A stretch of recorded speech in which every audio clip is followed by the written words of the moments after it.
qui ont les moyens de créer une bassine vont privatiser une partie de la nappe et elle va baisser pour tout le monde, dont les petits agriculteurs qui avaient un petit forage à quelques mètres, en réalité, vont être déconnectés de la nappe phréatique.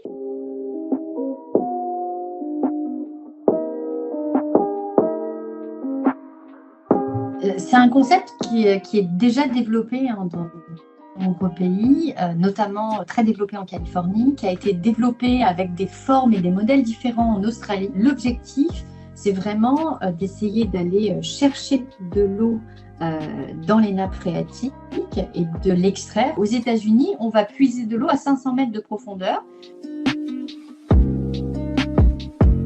La nappe va baisser et elle va baisser pour tout le monde, dont les petits agriculteurs qui avaient un petit forage à quelques mètres, en réalité, vont être déconnectés de la nappe phréatique. Ça, c'est quelque chose qui est très connu aux États-Unis. Tous les petits agriculteurs qui avaient des petites fermes se sont retrouvés complètement déconnectés des nappes.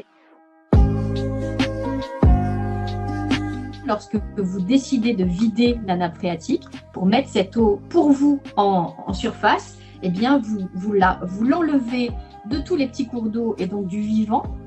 Donc c'est vraiment une question de dire cette eau, elle est à moi, je me l'approprie. De toutes les façons, regardez, il y en a trop. Regardez, la rivière, elle coule en permanence et vous voyez bien que l'eau, elle se perd. Ça signifie qu'on n'a absolument pas compris ce qu'est le cycle de l'eau. L'ensemble des scientifiques en France, toutes matières confondues, que ce soit la géographie, l'hydrogéologie ou l'hydrologie, se rejoignent tous pour dire que ces bassines sont un non-sens.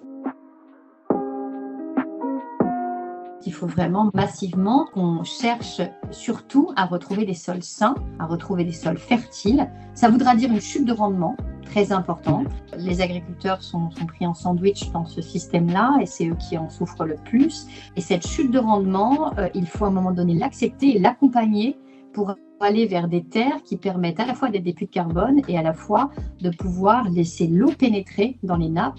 Il faut faire des tests, essayer des méthodes sur certaines parcelles, sous certains climats. Certains fonctionneront, d'autres pas. Faire une sorte de recherche-action à l'échelle de toute la France, puisqu'on n'a pas les mêmes géologies, on n'a pas les mêmes qualités de sol. Mais par contre, on ne peut plus faire de la monoculture massive de maïs, de soja, comme on le faisait jusque-là.